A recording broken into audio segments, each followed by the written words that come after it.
रात घने कोहरे से भरी हुई थी। एमिली ने अपनी कोट को कसकर पकड़ा। ठंडी अक्टूबर की हवा में उसकी सांसें साफ दिखाई दे रही थी। वह शहर के किनारे स्थित सुनसान बस स्टॉप पर खड़ी थी, बार बार अपनी घड़ी की ओर देख रही थी। रात की आखिरी बस रूट 66 किसी भी वक्त आनी चाहिए थी। एमिली ने इस बस के बारे में कई अफवाहें सुनी थी। एक बस जो सिर्फ यात्रियों को नहीं बल्कि खोए हुए और भटके हुए आत्माओं को भी ले जाती थी।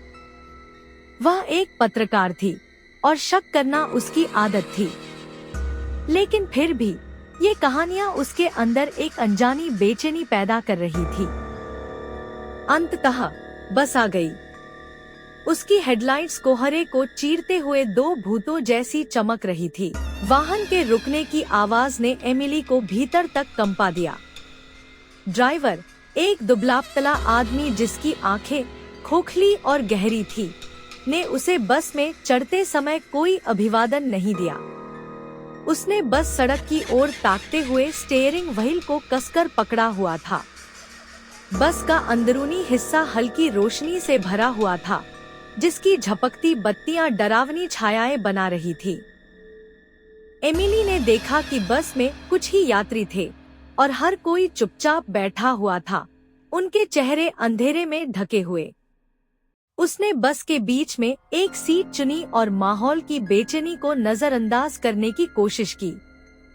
जैसे ही बस चल पड़ी, एमिली ने अपना नोटबुक निकाला। वह छोटे शहरों की शहरी कहानियों पर लिखने वाली थी और भूतिया रूट 66 उसकी पहली कहानी थी।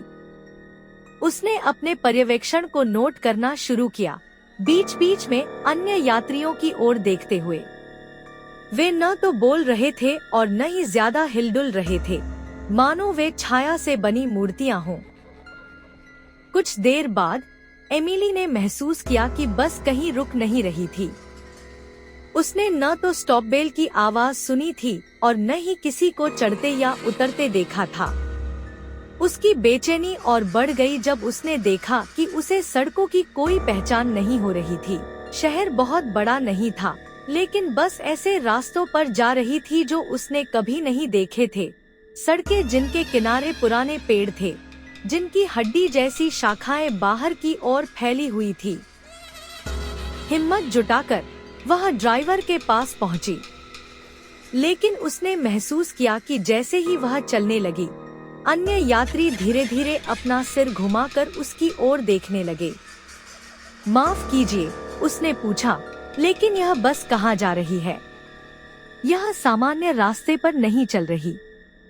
ड्राइवर ने कोई जवाब नहीं दिया। उसकी उंगलियां स्टीयरिंग व्हील पर और कस गईं। उसने मिरर में एमिली की ओर देखा। उसकी आंखों में गहरी उदासी थी। एमिली वापस अपनी सीट पर लौटने लगी।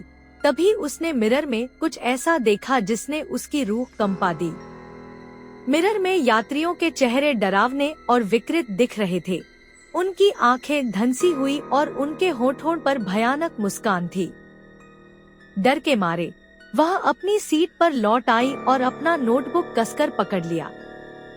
तभी उसके पास बैठे यात्री ने धीरे से उसकी ओर सिर घुमाया। उसका चेहरा सफेद और पारदर्शी सा था और उसकी आंखें हल्की सी चमक रही थी। तुम्हें इस बस में नहीं चढ़ना चाहिए था, उसने धीमी और डरावनी आवाज में कहा। क्या मतलब?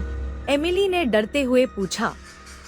यह बस जिंदा लोगों के लिए नहीं है, उसने जवाब दिया। यह उन खोई हुई आत्माओं का रास्ता है जो अपनी दुनिया से छूट गई है। और कभी कभी यहाँ कुछ ऐसे भी आ जाते हैं जो अनजाने में बुलाए जाते हैं। एमिली का दिल तेजी से धड़कने लगा। उसने खुद को समझाने की कोशिश की कि वह जिंदा है। वह बस एक पत्रकार थी जो एक कहानी के पीछे दौड़ रही थी, लेकिन उसने महसूस किया कि शायद किसी अनदेखे कारण से वह भी यहाँ फंस गई थी। तभी बस ने एक झटका खाया। रोशनी बुझ गई और कोहरा बस के अंदर घुसने लगा। यात्रियों के चेहरे और डरावने हो गए। उनकी आंखें भयानक रूप से चमकने लगी। अचानक 1000 आवाजों के चिल्लाने जैसी आवाज बस में गूंजने लगी। ड्राइवर ने पहली बार बात की। उसकी आवाज गहरी और कठोर थी। कसकर पकड़ लो, उसने कहा। अब हम सीमा पार कर रहे हैं। बस तेजी से मुड़ी और एमिली को लगा कि वह गिर रही है। खिड़कियों के बाहर का दृश्य किसी बुरे सपने जैसा था। आसमान लाल और काले रंग में घूमा हुआ था और नीचे जमीन पर टूटे फूटे ढांचे और भूतिया आकृतियां थी। यह कहाँ है? उसने डरते हुए पूछा।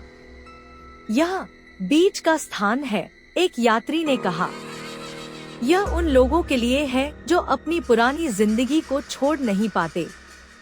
एमिली समझ नहीं पा रही थी। वह मरी हुई नहीं थी। वह केवल एक कहानी की तलाश में आई थी। लेकिन अब वह इस बस से निकलने का रास्ता ढूंढना चाहती थी। उसने ड्राइवर से कहा, मुझे यहाँ से वापस ले चलो, मैं यहाँ की नहीं हूँ। ड्राइवर ने मिरर में उसकी ओर देखा। अगर तुम यहाँ से वापस जाना चाहती हो तो तुम्हें उस वजह का सामना करना होगा जिसने तुम्हें यहाँ खींचा।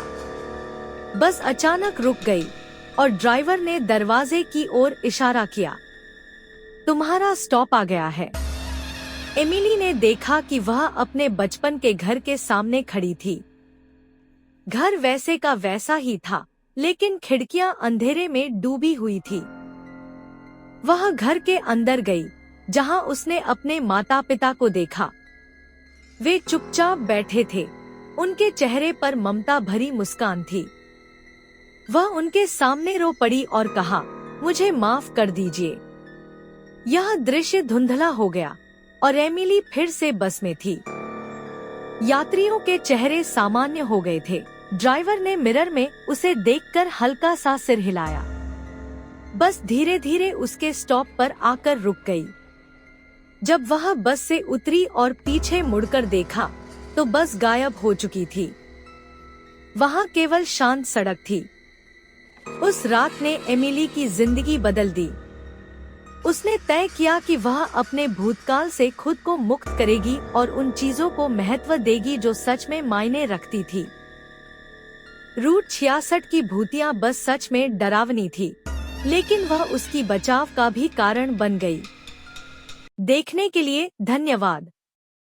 अगर आपको यह वीडियो पसंद आया हो तो इसे लाइक, शेयर और मेरे चैनल को सब्सक्राइब करना न भूलें, ताकि आपको ऐसे और भी शानदार कंटेंट मिलते रहें।